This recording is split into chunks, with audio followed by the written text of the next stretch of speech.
مختلف انداز سے ان لوگوں کے سامنے ایک چیلنج رکھا کہ اگر تم اپنی بات میں سچے ہو تو اس چیلنج کو قبول کرو. اور یہ بھی فرمایا ذالک الکتاب لا ریب فیہ، یہ کتاب جو محمد رسول اللہ صلی اللہ علیہ وسلم تمہارے پاس لے کر آئے ہیں، جو وقتاً فوقتاً ان پر اتر رہی ہے، یہ ایسی کتاب ہے کہ جس کے اندر کسی شک و شبہ کی گنجائش باقی نہیں ہے. اگرچہ تم اپنی جتنی عقل دوڑا لو، جتنی کوشش کر لو اور جتنا کچھ کرنا چاہ سکتے ہو کر لو، سورہ ہود میں اللہ ذو الجلال والاکرام نے اس وقت کے کفار کو خطاب کرتے ہوئے فرمایا ام یقولون افترا، کیا یہ لوگ یہ کہتے ہیں کہ اس کتاب کو گھڑ لیا گیا ہے، اس کتاب کو اختراع کر لیا گیا ہے. تو اے رسول صلی اللہ علیہ وسلم، آپ ان لوگوں سے کہیے کہ اس کتاب کی مثل 10 سورتیں لے کر آ جاؤ اور اسی طرح گھڑی ہوئی ہو جس طرح تم اس کو گھڑا ہوا کہتے ہو. لیکن یہ بہت بڑی بات تھی، کسی کے بس کی بات یہ نہیں تھی کہ وہ 10 سورتیں لے کر آ سکے. حالانکہ ان کی زبان میں اترنے والا قرآن مجید اور الزام لگانے والے یہاں تک بھی کہنے لگے وہی کیسے کہ یہ ایک اجمی سے پڑھ کر آتے ہیں، جس کی تردید اللہ ذو الجلال والاکرام نے قرآن مجید میں بھی کی. پھر اس کے بعد اللہ ذو الجلال والاکرام نے اس چیلنج کے تخفیف کرتے ہوئے ایک اور چیلنج دیا.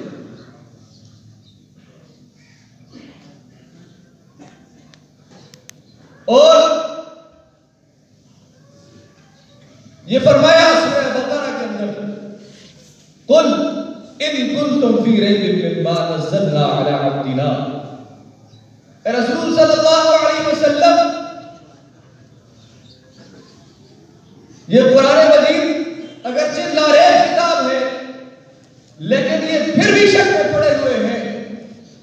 آپ ان سے یہ کہیے کہ اگر تمہیں شک ہے اس بات پر کہ یہ کتاب یہ رب تعالی کی طرف سے محمد رسول اللہ صلی اللہ علیہ وسلم کی طرف سے نازل نہیں ہو رہی، رب تعالی کی طرف سے نازل کردہ نہیں ہے، تو پھر ایسا کرو فَأْتُوا بِسُورَةٍ مِّن مِّثْلِهِ، اس کے جس ایک سورت لے کر آ جاؤ، وَادْعُوا شُهَدَاءَكُم مِّن دُونِ اللَّهِ، اور پھر ایسا کرو اپنے جتنے شریک ہیں جن کو تم نے اللہ کا شریک بنا رکھا ہے ان کو بھی ساتھ بلا لو. ان کنتم صادقین، اگر تم اپنے دعوے میں سچے ہو، اگر تم یہ سمجھتے ہو کہ یہ کتاب گھڑ دی گئی ہے تو پھر تمہارے پاس بھی اختیار ہے، تم بھی گھڑ سکتے ہو. 10 سورتیں چھوڑو، ایک سورت لے کر آ جاؤ. فَإِن لَّمْ تَفْعَلُوا، لیکن اگر تم ایسا نہ کر سکو، وَلَن تَفْعَلُوا، اور ایسا ہرگز نہیں کر سکتے کیونکہ یہ کلام الہی ہے، یہ کوئی انسانی کلام نہیں ہے. اس کی ہر لفظ کا رب ایسا رب ہے کہ بڑے سے بڑا فلاسفر، بڑے سے بڑا ادیب، بڑے سے بڑا شاعر ایسا رب نہیں پیدا کر سکتا. اس کا ایک ایک لفظ اس طرح پرویا گیا ان لفظوں کو چھیڑ چھاڑ کرنے سے بہت کچھ بدل جاتا ہے. یہ ایسی کتاب ہے، یہ اس رب الجلال والاکرام کی کتاب ہے. فَإِن لَمْ تَفْعَلُوا، اگر تم نہ کر سکو، وَلَن تَفْعَلُوا، اور تم ہرگز نہیں کر سکتے، فَاتَّقُوا النَّارَ الَّتِي وَقُودُهَا النَّاسُ وَالْحِجَارَةُ.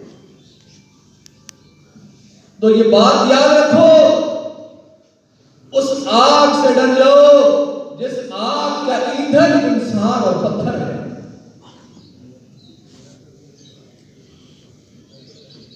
اعدت للکافرین، اور یہ آگ، یہ جہنم کی آگ، یہ کافروں کے لیے تیار کرتی ہے. یہ بات بھی قبول نہ ہو سکی.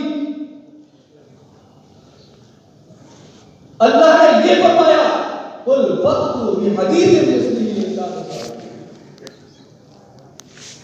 کہ رسول صلی اللہ علیہ وسلم آپ ان لوگوں سے کہیے کوئی ایک بات لے آؤ اس کے جیسی اگر تم اپنے دعوے میں سچے ہو. لیکن ایسا نہیں کر سکے. 1450 سال گزر جانے کے باوجود آج تک کوئی مائی کلام پیدا نہیں ہوا جو اس قرآن مجید کے ان چیلنجوں کو قبول کر سکے. یہی تو سمجھنے کی بات ہے.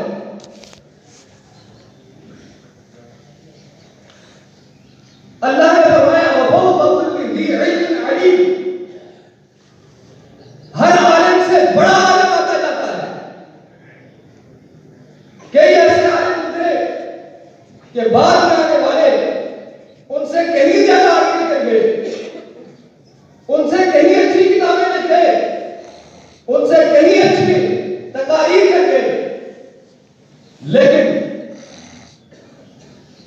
کوئی ایسا پیدا نہیں ہو سکا کہ 1450 سال میں اس قرآن مجید فرقان حمید جیسی کتاب لکھ سکے. اس قرآن مجید فرقان حمید جیسی کتاب کی کسی ایک صورت میں مقابلہ کر سکے یا کسی ایک آیت کا مقابلہ کر سکے. یقیناً یہ اللہ جلال والاکرام ہی کی کتاب ہے اور یہی یہ معجزہ ہے. اللہ جلال والاکرام نے جن اور اس کو خطاب کرتے ہوئے پھر ارشاد فرمایا سورہ بنی اسرائیل کے اندر. ہمارے لیے سمجھنے کا مقام ہے. ہم سے یہ سوال بھی کیا جاتا ہے کیونکہ ہم یہ لوگوں کو بیان کرتے ہیں، بتاتے ہیں کہ یہ جو تم آباء و اجداد کی تقلید کر رہے ہو، یہ جو تم سمجھتے ہو کہ آج جو ہم دین پیش کر رہے ہیں، جماعت المسلمین جو دین پیش کر رہی ہے، وہ اس سے اکثر مختلف ہے جو ہمارے آباء و اجداد نے پیش کیا تھا. تو کیا آباء و اجداد غلط ہے؟ اور یہ کہا جاتا ہے کہ اگر آپ یہ کہتے ہیں کہ ہمارے آباء و اجداد غلط ہیں تو ان کے بغیر قرآن مجید کو ثابت کر کے دکھاؤ. تو یہ قرآن مجید وہ کتاب ہے کہ جسے آباء و اجداد کی ضرورت نہیں ہے. اگر آباء و اجداد کی ضرورت ہوتی تو اب تک یہ کتاب باقی نہ رہتی. اس سے پہلے کئی کہانی کتابیں گزری جن کو بدل ڈالا گیا، آیتوں میں تحریف کر دی گئی، معنی میں تبدیلی کر دی گئی، آیتیں مٹا دی گئی. تو اگر آباء و اجداد کی ضرورت ہوتی اس کتاب کو تو پھر اس کتاب کا بھی وہی حال ہوتا جو اس سے پہلی کتابوں کا ہوتا. لیکن اللہ جلال والاکرام نے جنوں اور انسانوں کو رسول اللہ صلی اللہ علیہ وسلم کی زبان سے خطاب کرواتے ہوئے ارشاد فرمایا بنی اسرائیل کے اندر قل لئن اجتمعت الانس والجن، اے رسول صلی اللہ علیہ وسلم آپ ان لوگوں سے کہیے کہ اگر ساری انسانیت جمع ہو جائے، سارے جنات جمع ہو جائے اس بات پر علی ان یأتوا بمثل هذا القرآن، کہ اس قرآن کے مثل کوئی اور کتاب ہے، اس قرآن کے مثل کوئی دوسری کتاب ہے جو اس کا مقابلہ کر سکے، لا یقبل، تو کبھی بھی اس کتاب کے جیسی کوئی کتاب نہیں آ سکتی۔ پوری انسانیت جمع ہو جائے، پوری کائنات جمع ہو جائے، اس کتاب کے جیسی کوئی کتاب نہیں آ سکتے۔ وَلَوْ كَانَ بَعْضُهُمْ لِبَعْضٍ ظَهِيرًا، اگرچہ سارے دوسری کی مدد کو تیار ہیں۔ یہی وجہ ہے یہ کہ قرآن بہت ذاتی کتاب ہے۔ اس قرآن کا اعجاز یہ ہے کہ اس قرآن کے جیسا کوئی نہیں آ سکتا۔ یہ قرآن مجید زندگی کے ہر پہلو کا احاطہ کیے ہوئے،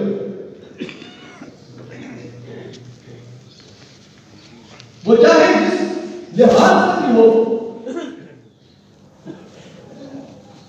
لیکن اس کے علاوہ کوئی ایسی کتاب نہیں ہے کہ جو زندگی کے ہر پہلو کا احاطہ کر سکے، جس نے معاشرت سکھائی ہو، سیاسیات سکھائی ہو، معاشیات سکھائی ہو، حقوق سکھائے ہو، فرائض سکھائے ہو، ہر قسم کی بات، ہر اصول سکھایا، اور ایسا لاجواب اور لاجواب اصول سکھایا، لاجواب قانون پیش کیا کہ اس کے مثل کوئی قانون نہیں بن سکتا، اور ایسے قوانین پیش کیے کہ رہتی دنیا تک اگر ان قوانین پر عمل پیرا کیا جائے، نہ ان کو رد و بدل کی ضرورت ہے اور نہ ہی اس میں کسی ترمیم کی ضرورت ہے، اور اگر اس پر عمل پیدا کیا جائے تو دنیا امن کا گہوارہ ہوتا ہے۔ اس وقت دنیا کے اندر کئی قوانین موجود ہیں، ہر ملک کا اپنا قانون ہے، روزانہ کی بنیاد پر نئی نئی ترامیم ہوتی رہتی ہیں۔ اس کی وجہ یہ ہے کہ وہ انسانی بنائے ہوئے قوانین ہیں، وقت کے لحاظ سے بدلتے رہتے ہیں، ہر وقت ایسے دیکھ کر وہ قوانین بناتے ہیں اور پھر استقبال کی نوعیت کو دیکھتے ہوئے پھر قانون بدل دیتے ہیں۔ لیکن قرآن مجید رب ذوالجلال والاکرام کی طرف سے نازل کردہ کتاب کہ جس کے لیے قانون بدلنے کی ضرورت نہیں ہے۔ آج سے 1400 سال پہلے جو قانون نافذ العمل ہوا، اس قانون نے جو اثر وہاں دکھایا، 1400 سال بعد بھی اگر اس قانون کو نافذ کرے وہی اثر دکھائے۔ یہی اس قرآن کا گول ہے۔ اس کے علاوہ اور کئی موضوع ہیں جو انسانی عقل سے نابرابر ہے۔ کئی ایسے موضوعات ہیں جن کی تحقیق میں سائنسدان پڑے ہیں اور آج ان باتوں کو ثابت کر رہے ہیں۔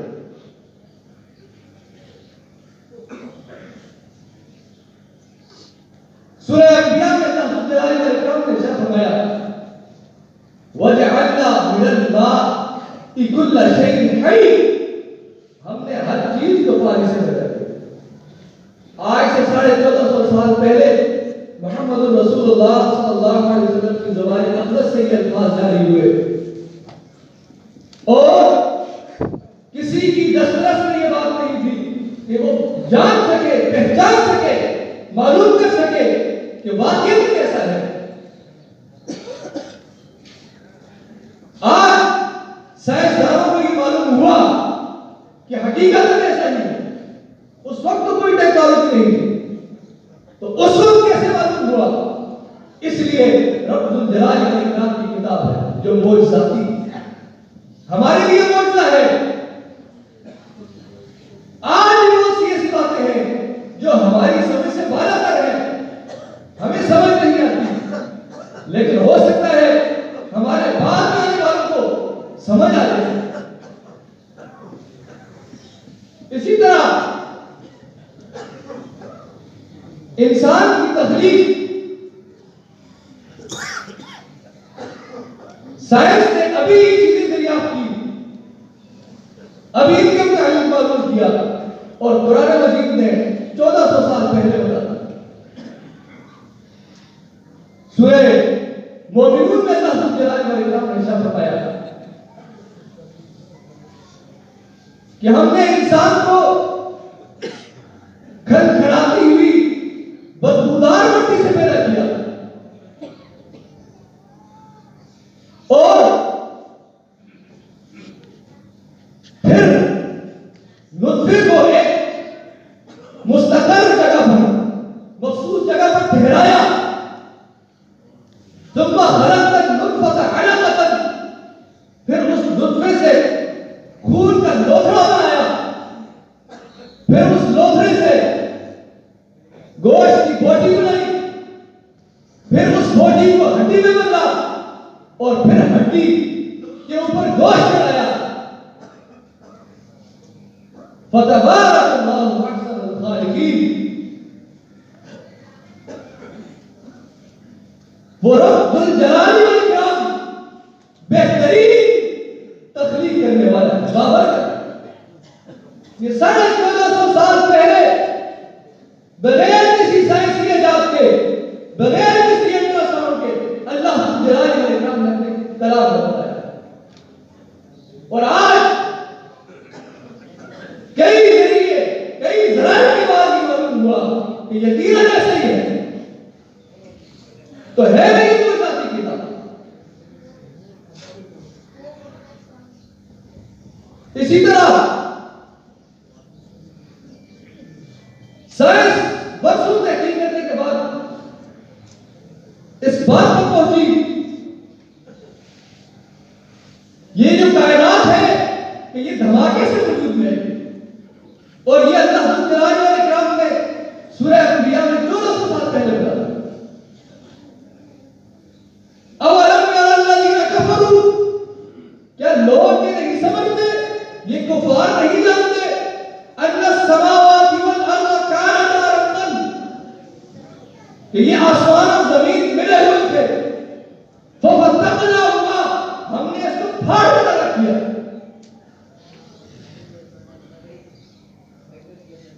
یہ اللہ ذوالجلال والاکرام کی تھیوری ہے، اللہ ذوالجلال والاکرام کی بتائی ہوئی بات ہے کہ جس کے لیے آج سائنس کو ضرورت پڑ رہی ہے کہ وہ اس کی مجبوراً بھی تصدیق کرے.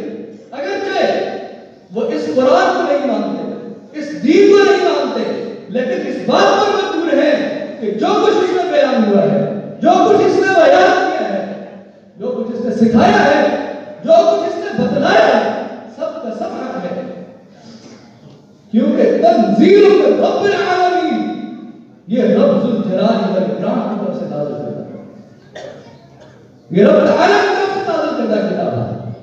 یہ کسی عام انسان کی یا کسی خاص انسان کی لکھی ہوئی کتاب ہے.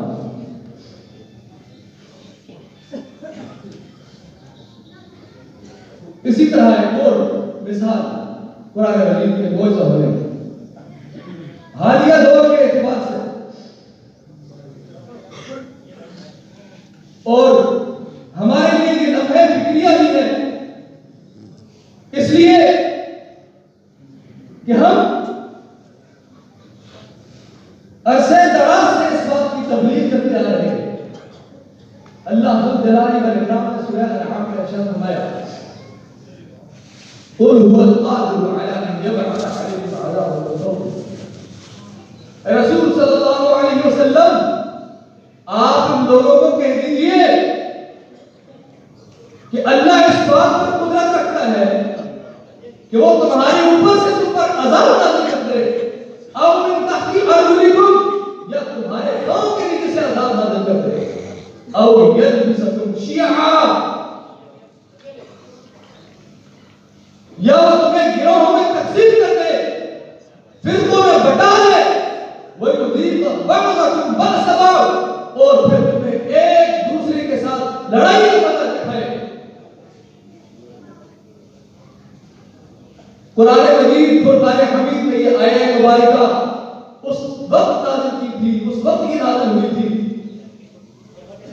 جب اللہ نے نبی اکرم صلی اللہ علیہ وسلم کے اصحاب کو خطاب کر کے ارشاد فرمایا تھا وَكُنْتُمْ عَلَى شَفَا حُفْرَةٍ مِّنَ النَّارِ، کہ تم آگ کے کنارے پر کھڑے تھے، ایک دوسرے کے ساتھ جنگ و جدل میں مصروف تھے، فَأَنْقَذَكُم مِّنْهَا، اللہ نے تمہیں اس آگ کے کنارے سے ہٹا کر جنت کی طرف لے آیا، اور اس کی وجہ کیا تھی؟ اللہ نے تمہیں ان متفرق راستوں سے ہٹا کر ایک اجتماعیت میں کھڑا کیا۔ اب تمہاری ذمہ داری یہ ہے وَاعْتَصِمُوا بِحَبْلِ اللَّهِ جَمِيعًا، کہ اس رسی کو جو آج رسول اللہ صلی اللہ علیہ وسلم کی دور نبوت میں مضبوط ہوئی ہے، اس کو اسی طرح مضبوطی سے تھامے رکھنا ہے۔ وَلَا تَفَرَّقُوا، پھر اسی طرح سے تقسیم ہو جاتا۔ اس وقت یہ پیشن گوئی اللہ تعالیٰ علیہ کرام نے کی تھی، یہ بات بتا دی تھی کہ ایسا بھی ہونے والا ہے کہ تم لوگ فرقوں میں تقسیم ہو جاؤ گے، آپس میں ایک دوسرے سے لڑو گے، اور پھر کیا ہوا؟ ان آنکھوں نے دیکھا، آپ ہم سب نے دیکھا کہ آج وہی اسلام، جو اسلام جس کے متعلق اللہ نے فرمایا تھا لِيُظْهِرَهُ عَلَى الدِّينِ كُلِّهِ، اس دین میں سب ادیان باطلہ پر غالب ہوتا ہے، اور ہو کر رہا آج پھر موجود ہے۔ 52 اسلامی ممالک کے نام پر موجود ممالک، لیکن ایک ریاست ان 52 اسلامی ممالک کے نام پر ریاستوں پر جو ہے وہ غالب ہے۔ کیوں؟ کیونکہ اس وجہ سے اللہ نے فرمایا تھا کہ فرقوں میں تقسیم ہو گئے تو اللہ تعالیٰ نے آپس میں لڑا۔ آج ہر ملک آپس میں لڑ رہے ہیں، کوئی سرحدوں کی بنیاد پر، کوئی کس بنیاد پر، کوئی کس بنیاد پر، اور وجہ یہ ہے کہ اس قرآن کی نہیں مانی، اور یہ وہ معجزہ ہے قرآن مجید فرقان حمید کہ اس نے آج سے 1400 سال پہلے بتا دیا تھا کہ اگر ایسا کرو گے تو پھر اس قسم کے نتائج بھگتنا پڑیں گے، کیونکہ اگر ہمارے ایسے اعمال ہوتے، ہمارا ایسا ایمان ہوتا جس ایمان کے متعلق اللہ نے فرمایا تھا وَأَنْتُمُ الْأَعْلَوْنَ، تمہیں غالب ہونا ہے لیکن تم مؤمنین، اگر تمہارے دل کے اندر ایمان ہو، اور انہی سے اللہ نے وعدہ کیا تھا، یہ بھی کوئی ذاتی بات وَعَدَ اللَّهُ الَّذِينَ آمَنُوا مِنكُمْ وَعَمِلُوا الصَّالِحَاتِ، سورہ نور،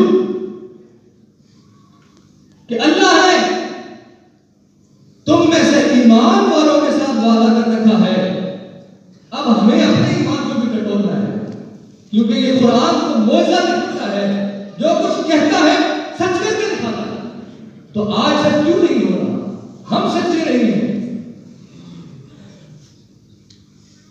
وَعَدَ اللَّهُ الَّذِينَ آمَنُوا مِنكُمْ، اللہ نے تم میں سے ایمان والوں سے وعدہ کر رکھا ہے، وَعَمِلُوا الصَّالِحَاتِ، اور نیک اعمال کرنے والوں سے وعدہ کیا ہے، لَيَسْتَخْلِفَنَّهُمْ فِي الْأَرْضِ، اللہ انہیں زمین میں ضرور خلافت عطا فرمائے گا۔ یہ اس وقت کی بات ہے جب مسلمین چھپ کر نمازیں ادا کیا کرتے تھے، جب محمد الرسول اللہ صلی اللہ علیہ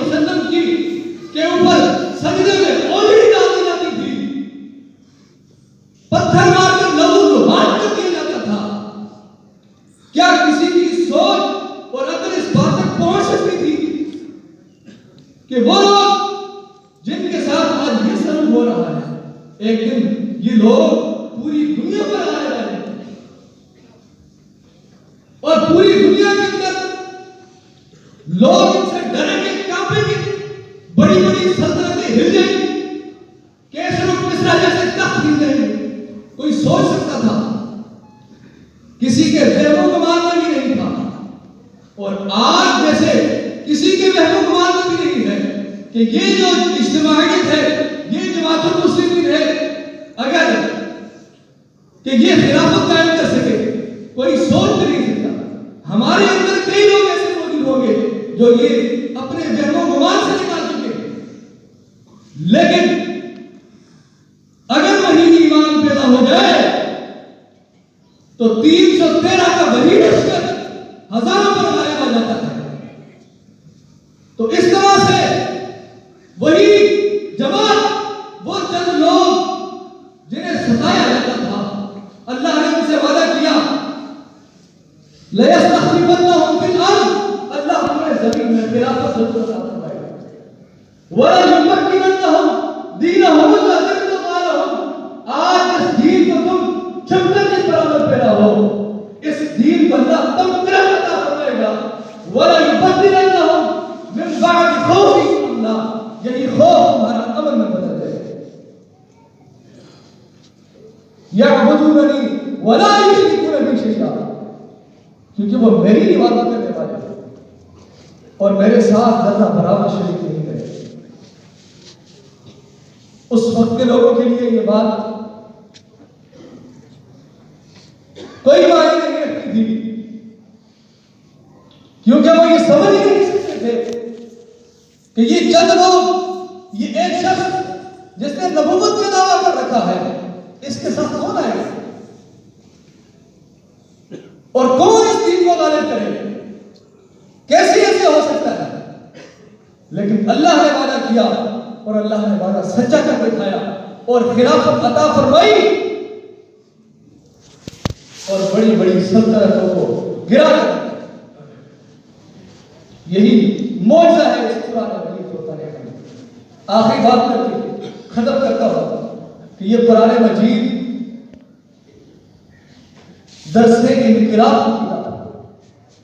اگر آپ اس کے ساتھ لو لگا لیں گے تو یہ آپ کے اندر وہ انقلاب برپا کرے گی جو انقلاب صحابہ کرام رضوان اللہ علیہم اجمعین میں ہوا تھا۔ لیکن اس کے ساتھ لو لگا کر تو دیکھیے، اس کو پڑھ کر سمجھ کر تو دیکھیے، اس پر عمل کر کے تو دیکھیے، پھر آپ یہ کہنے میں بھی ہم بجانے ہوں گے کہ اللہ نے وعدہ کر رکھا ہے کہ وہ ہمیں تمکین دے گا، ہمیں خلافت دے گا۔ تقریریں کرنے سے خلافت پر قائم نہیں ہوتی۔ خلافت اعلیٰ حاج النبوہ اپنے اندر تبدیلی لانے سے قائم ہوتی ہے۔ جس دن آپ نے اپنے اوپر خلافت قائم کر لی، اس دن آپ دنیا پر بھی غالب آ جائیں۔ تو اس انقلابی کتاب کو جو 1450 سال سے ابھی تک مجھے دکھا رہی ہے، اس کتاب کو اپنے اوپر نافذ کیجیے، تو پھر انشاءاللہ ضرور بضرور اللہ بھی عطا کرے۔ اللہ تعالیٰ سے دعا ہے کہ اللہ تعالیٰ ہمیں اس قرآن کو سمجھنے کی توفیق عطا کرے۔ وہ دن کب آئیں گے کہ جب اس قرآن کی آیتیں پڑھنے سے ہماری روکتے کھڑے ہو جائے، صحابہ کرام کو روکتے کھڑے ہو جائے۔ اللہ تعالیٰ ہمیں سمجھنے کی توفیق عطا فرمائے اور عمل کرنے کی توفیق عطا فرمائے۔ اس قرآن کے ذریعے سے خلافت اعلیٰ میں حاج النبوہ اپنے اوپر دنیا میں نافذ کرنے کی توفیق عطا فرمائے۔ اور یہ تبھی ہوگا جب ہم خود کو بدلیں گے تو کچھ ہوگا۔